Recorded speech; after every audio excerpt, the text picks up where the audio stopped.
Bismillahirrahmanirrahim. Assalamualaikum warahmatullahi wabarakatuh. Perkenalkan, nama saya Selma Bunga Lestari. Saya dari Fakultas Syariah, Program Studi Hukum Ekonomi Syariah.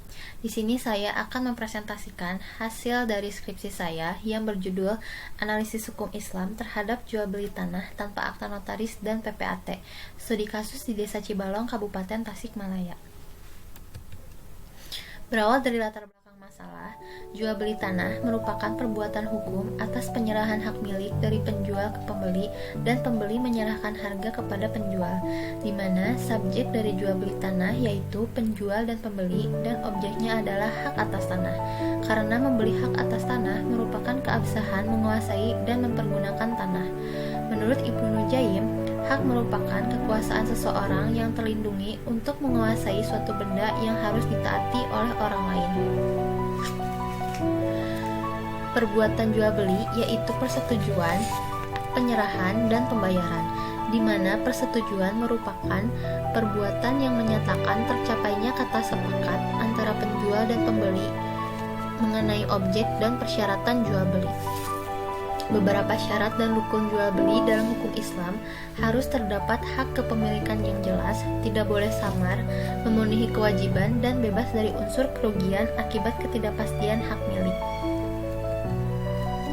Seperti yang disebutkan dalam kaidah, al-aslu la yasihu al-bai'u illa malaka au mayyaqama maqamah.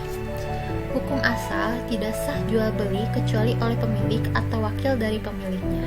Maksudnya adalah syarat penjual berarti dia harus pemilik dari barang tersebut atau wakilnya, dan syarat pembeli dia harus pemilik uang atau wakilnya. Kaidah ini hubungannya dengan menjaga hak orang lain, karena harta milik orang lain tidak boleh diganggu, apalagi ditransaksikan tanpa seizin dari pemiliknya. Kasus atau fenomena yang terjadi di Desa Cibalong. Warga Desa Cibalong sangat acuh terhadap keabsahan kepemilikan suatu benda tidak bergerak, yaitu tanah. Mereka seringkali melakukan jual beli tanah tanpa prosedur hukum atau melibatkan notaris dan PPAT, di mana hal ini dapat menimbulkan berbagai kasus perselisihan yang merugikan. Karena menurut mereka, jual beli dengan melibatkan notaris atau PPAT memerlukan biaya yang lebih dan belum memadai PPAT di Desa Cibalong. Kurangnya wawasan penduduk atas pentingnya jual beli yang disahkan di hadapan notaris dan PPAT. Bermula dari pemilik tanah yang bernama Ibu Yam. Ibu Yam ini memberikan tanahnya atau mewariskan tanahnya kepada anaknya yang bernama Bapak Endang. Kemudian pada tahun 2011, Endang menjual tanah tersebut. Proses jual beli tanah tersebut tanpa didasari dengan kepemilikan yang jelas seperti akta, sertifikat hak milik tanah, dan lain sebagainya. Hanya bentuk surat pemberitahuan pajak terutang atau SPPT, yang itu pun masih atas nama Ibu Iyam, karena pada saat penyerahan waris, Endang tidak berniat untuk melakukan balik nama pada SPPT tersebut untuk menjadi namanya. Kemudian, tanah itu dijual kepada orang lain bernama Gani. Transaksi tersebut melibatkan saksi dan bukti melalui kwitansi yang ditandatangani di atas materai. Namun, sang pembeli bernama Gani ini tidak berniat untuk melakukan balik nama untuk tanah tersebut karena ia berdomisili di kota Garut atau di luar Desa Cibalong dan enggan untuk membayar lebih untuk iuran atau yang biasa disebut iuran guntai karena Gani berdomisili di luar Desa Cibalong. Untuk rumusan masalah pada skripsi ini, yang pertama, bagaimana praktek jual beli tanah tanpa akta notaris dan PPAT yang dilakukan di Desa Cibalong, Kabupaten Tasikmalaya. Kemudian yang kedua, bagaimana ketentuan jual beli tanah menurut pandangan hukum Islam dan hukum positif. Untuk metodologi penelitiannya, pada skripsi ini menggunakan metode kualitatif. Maksudnya, metode yang fokus pada pengamatan yang mendalam yang sifatnya deskriptif dan memanfaatkan landasan teori sebagai pemandu dalam melakukan penelitiannya agar sesuai dengan fakta di lapangan. Kemudian, untuk pendekatan penelitiannya yaitu studi kasus. Studi kasus yaitu mengupas kasus atau fenomena secara menyeluruh dan mendalam yang melibatkan aspek atau pihak tertentu. Untuk jenis data penelitiannya yaitu penelitian lapangan, dan sumber data penelitiannya yaitu data primer, di mana data-data ini didapatkan langsung dari pihak terkait. Kemudian data sekunder yaitu data-data yang didapatkan melalui jurnal, buku-buku, dan lain sebagainya yang terkait dengan penelitian ini. Untuk teknik pengumpulan datanya melakukan dengan cara observasi, wawancara, dan dokumentasi. Kemudian untuk analisis datanya menggunakan metode kualitatif dengan cara berpikir induktif. Hasil dan pembahasan. Jual beli tanah antara Bapak Endang yang sebagai penjual dengan Gani sebagai pembeli tidak dilakukan di hadapan kepala desa, notaris, dan atau PPAT, yaitu di bawah tangan.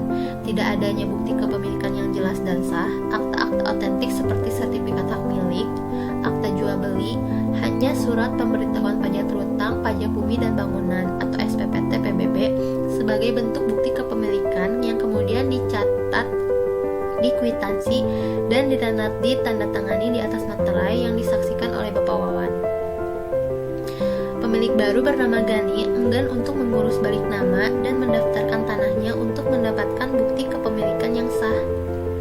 Tidak mau membayar pajak selain daripada SPPT PBB yaitu pajak kuntai karena beliau berada di luar desa Cibalong. Kemudian tidak adanya kepastian hukum sebab Endang pemilik pertama masih memanfaatkan tanah yang dijualnya untuk bercocok tanam. Kemudian tanah yang diperjualbelikan tidak terdaftar atau mempunyai sertifikat sesuai dengan ketentuan yang berlaku yang diatur oleh pemerintah. Menurut analisis hukum Islam, dianggap tidak sah atau sesuai dengan syariat Islam karena tidak terpenuhinya syarat dan rukun dalam jual beli, yaitu adanya ketidakpastian hak milik yang menimbulkan kerugian, tidak terdapat kepemilikan yang jelas, tidak memenuhi kewajiban, harta yang diperjualbelikan tidak kuat, tetap, dan bernilai. Pembeli hanya menerima bukti jual beli yang berupa kwitansi dan SPPT PBB saja. Maka pembeli sebagai pemilik baru dari objek tanah sifatnya sangat lemah dan kepemilikan tetap harus dibuktikan dengan surat atau sertifikat. Kemudian untuk menurut analisis hukum positif, perbuatan hukum ini sangat merugikan antara kedua belah pihak karena tidak adanya kepastian hukum terhadap hak atas tanah yang dibelinya. Bukti dalam bentuk kwitansi yang ditandatangani di atas materai yang disaksikan oleh saksi dalam jangka waktu dekat bisa saja belum menimbulkan dampak yang buruk yang berpotensi menimbulkan sengketa. Namun pada jangka panjang dan dengan kemajuan zaman, dengan tidak memiliki bukti kepemilikan yang jelas, tanah tersebut dapat menimbulkan permasalahan yang lebih fatal daripada saat ini.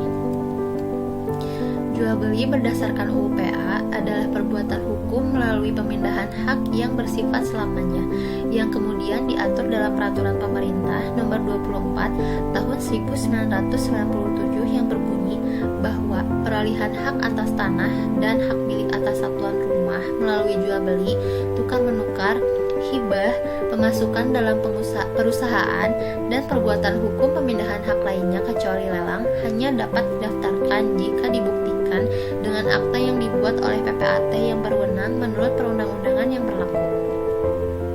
Kemudian berdasarkan pasal 19 Undang-Undang Pokok Agraria atau UU PA disebutkan bahwa guna menjamin kepastian hukum terhadap status kepemilikan tanah yang diperjualbelikan, tanah tersebut haruslah terdaftar atau mempunyai sertifikat yang sesuai dengan ketentuan yang berlaku yang diatur oleh pemerintah. Kesimpulan dari skripsi ini, yang pertama, berdasarkan hukum Islam, jual beli tanpa akta notaris dan PPAT yang terjadi di Desa Cibalong, Kabupaten Tasikmalaya tidak sah karena tidak adanya bukti kepemilikan yang jelas serta tidak terpenuhinya syarat-syarat yang sudah ditetapkan oleh syariat Islam yang menimbulkan unsur kerugian bagi kedua belah pihak. Yang kedua, berdasarkan hukum positif, praktek jual beli yang terjadi di Desa Cibalong, Kabupaten Tasikmalaya adalah tidak sah atau batal karena tidak terpenuhinya syarat-syarat hukum serta tidak adanya kepastian hukum dalam kegiatan jual beli tanah tersebut. Sekian presentasi dari saya.